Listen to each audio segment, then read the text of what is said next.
नमस्कार। आपका अखबार के YouTube चैनल पर आपका स्वागत है। मैं हूं प्रदीप सिंह। सरकार एक, घोटाले अनेकों अनेक, ये बात कही जा सकती है 2004 से 2014, 2004 से 2014 के बीच में रही सरकार जो यूपीए की डॉक्टर मनमोहन सिंह के नेतृत्व में। घोटालों का सिलसिला रुकने का नाम ही नहीं ले रहा। एक के बाद एक घोटाले सामने आ रहे हैं और जो बड़े बड़े घोटाले हो चुके, जो सुप्रीम कोर्ट, हाई कोर्ट तक पहुंच चुके, उनकी बात छोड़ दीजिए। जो नए घोटाले आ रहे हैं वो बता रहे हैं कि ये सरकार जो थी वो देश की अर्थव्यवस्था, देश की सुरक्षा, देश की एकता और अखंडता के प्रति भी इसको कोई चिंता नहीं थी। जो सबसे ताज़ा घोटाला सामने आ रहा है करेंसी नोटों के छापने का, अरविंद मायाराम जो पूर्व सचिव हैं वित्त मंत्रालय के, उनके खिलाफ सीबीआई की रेड हुई है। अब आप अरविंद मायाराम के बारे में थोड़ा सा समझ लीजिए तो फिर आगे इस मुद्दे के बारे में बताते हैं। अरविंद मायाराम पूर्व आईएएस अधिकारी हैं। उनकी मां इंदिरा मायाराम 1998 से 2002 तक अशोक गहलोत सरकार में राजस्थान में मंत्री रहीं। उनके पिता जुगल किशोर चतुर्वेदी 50s में कांग्रेस के मंत्री रह चुके। तो पूरा परिवार कांग्रेसी है। तो इससे आप एक अंदाज़ा तो ये लगा लीजिए। दूसरा, अभी इस समय वो अशोक गहलोत मुख्यमंत्री जो राजस्थान के हैं उनके आर्थिक सलाहकार हैं और चर्चा में आए, अभी भारत जोड़ो यात्रा में राहुल गांधी के साथ चलते हुए देखे गए। उसके बाद सीबीआई ने छापा मारा, कांग्रेस उनके बचाव में उतर आई। यह सवाल ये है कि घोटाले के आरोपी के समर्थन में कांग्रेस पार्टी क्यों उतरी है। तो अब जरा क्रोनोलॉजी समझिए। 2004 में सरकार बनने के बाद, यूपीए की सरकार बनने के बाद, ब्रिटिश कंपनी है डे ला रू इंटरनेशनल लिमिटेड, इसको करेंसी नोटों में जो थ्रेड होता है, जो धागा होता है बीच में, वो कलर चेंजिंग धागा जो है वो सिक्योरिटी थ्रेड कहलाता है। उसके और जिस कागज़ पर नोटों की छपाई होती है उसकी सप्लाई के लिए ठेका दिया गया। ठेका मिला इसको और ये सप्लाई चलती रही 2004 से 2010 तक। कोई समस्या नहीं हुई, कोई सवाल नहीं उठा। 2010 में हमारी इंटेलिजेंस एजेंसीज ने जो खबर दी उससे किसी भी सरकार के होश उड़ जाने चाहिए थे। बड़े पैमाने पर जांच होनी चाहिए थी, लोगों के खिलाफ एक्शन होना चाहिए था। ऐसा कुछ नहीं हुआ। तो क्या कहा इंटेलिजेंस एजेंसीज ने?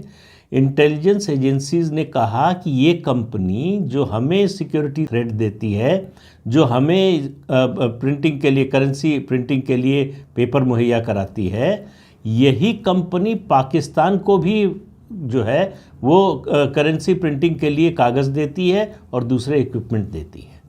और उसी कागज़ दोनों एक ही तरह का होता है। इसीलिए बड़े पैमाने पर आईएसआई भारत की जो करेंसी है उसकी जाली करेंसी छाप रहा है और लगातार देश में भेजा जा रहा है आतंकवाद के लिए, नक्सलवाद के लिए, इन गतिविधियों के लिए। और भारत की अर्थव्यवस्था को, एक समय था, आपको याद होगा, आईएसआई और पाकिस्तान का एक दावा था, एक प्रोजेक्ट था कि भारत की पूरी अर्थव्यवस्था को खोखला कर देंगे। उसमें जो असली करेंसी है वो कम हो जाएगी, नकली करेंसी की बाढ़ आ जाएगी। तो पूरी भारतीय अर्थव्यवस्था को ठप करने का प्रोजेक्ट था। वो प्रोजेक्ट जो है उस कंपनी के जरिए हो रहा था। उसके बारे में मालूम हुआ तो उस समय 2010 में देश के वित्त मंत्री थे प्रणब मुखर्जी। उनको पता चला, उन्होंने तुरंत जो है ठेका रद्द कर दिया। फिर गृह मंत्रालय को लिखा कि इसको ब्लैकलिस्ट कीजिए। और गृह मंत्री कौन थे? पी चिदम्बरम। प्रणब मुखर्जी का दबाव ऐसा था कि चिदम्बरम को वो ठेका रद्द करना पड़ा, क्योंकि 2004 में जब ठेका मिला था तो वित्त मंत्री थे पी चिदम्बरम। अब सीबीआई ने जो ये केस दर्ज किया है वो डिपार्टमेंट ऑफ इकोनॉमिक अफेयर्स जो फाइनेंस मिनिस्ट्री का है उसके चीफ विजिलेंस ऑफिसर की शिकायत पर 2018 में प्रिलिमिनरी इंक्वायरी दर्ज हुई और अभी जनवरी में एफआईआर दर्ज करके छापा मारा गया है। अब 2004 पे फिर लौट के आते हैं। 2004 से 10 का तो किस्सा बताया मैंने। 2004 से 2008 तक डिपार्टमेंट ऑफ इकोनॉमिक अफेयर्स में एडिशनल सेक्रेटरी थे अरविंद मायाराम। उस समय वित्त मंत्री थे पी चिदम्बरम। उसके बाद 2008 के बाद पी चिदम्बरम गृह मंत्री बन गए, प्रणब मुखर्जी वित्त मंत्री बन गए। अरविंद मायाराम मिनिस्ट्री से चले गए और रूरल डेवलपमेंट में एडिशनल सेक्रेटरी थे, उनके ऊपर मनरेगा को लागू कराने का जिम्मा था। वहाँ से फिर बदलाव देखिए। 2012 में जब राष्ट्रपति बन गए प्रणब मुखर्जी और उन्होंने वित्त मंत्री से इस्तीफा दिया राष्ट्रपति का चुनाव लड़ने के लिए, तब पी चिदम्बरम फिर से वित्त मंत्री बन गए। अरविंद मायाराम फिर फाइनेंस मिनिस्ट्री में आ गए और वो कंपनी जिसको चिदम्बरम ने ही ब्लैक लिस्ट किया था, उसको ब्लैक लिस्ट से हटा दिया गया। उसका जो ठेका था उसको 3 साल का एक्सटेंशन दे दिया गया, 2012 से 31 दिसंबर 2015 तक के लिए। तो उसको ठेका जो है उसका बढ़ा दिया गया। चिदम्बरम फिर वित्त मंत्री थे। सवाल ये है कि जिस कंपनी को गृह मंत्री रहते हुए चिदम्बरम को ब्लैक लिस्ट करना पड़ा, उस कंपनी को एक्सटेंशन कैसे मिल गया ठेके का, और वो भी इतने गंभीर आरोप के बाद।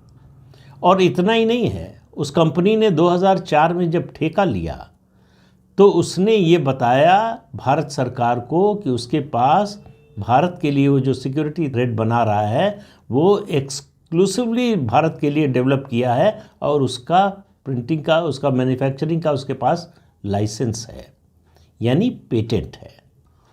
बाद में पता चला, लेकिन वित्त मंत्रालय ने, भारत सरकार ने, मनमोहन सिंह सरकार ने इस बात की पड़ताल करने की भी ज़रूरत नहीं समझी कि उसके पास पेटेंट है कि नहीं है। 2004 में ही उसने जो है पेटेंट के लिए अप्लाई किया और पेटेंट कब मिला? 2011 में।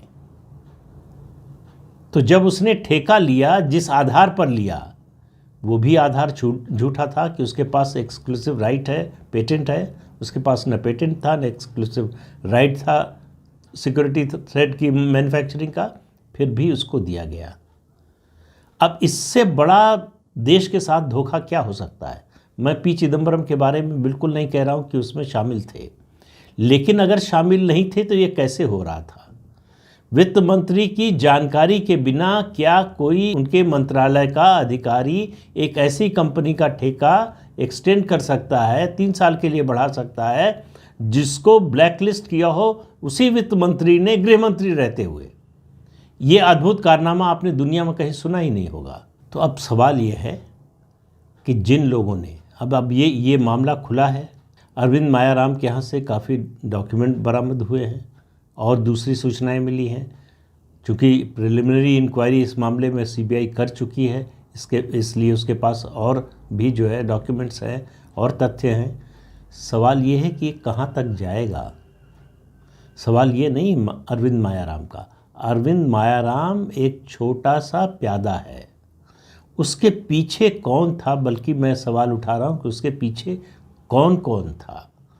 ये जो ब्रिटिश कंपनी को ठेका दिया गया और ब्लैक लिस्ट होने के बाद फिर उसको एक्सटेंशन दिया गया, इसमें किसको कितना मिला? इस ब्रिटिश कंपनी की ओर से जिसने कॉन्ट्रैक्ट पर दस्तखत किए, अनिल रघबीर, उसको ऑफशोर एंटिटीज से 8 करोड़ 20 लाख रुपए मिले।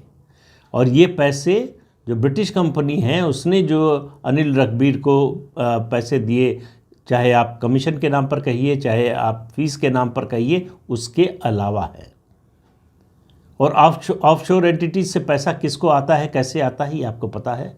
ब्लैक का पैसा होता है, ये ऐसे टैक्स हेवन हैं जहाँ से ये पैसा आता है। तो ये भी मनी ट्रेल भी है सीबीआई के पास।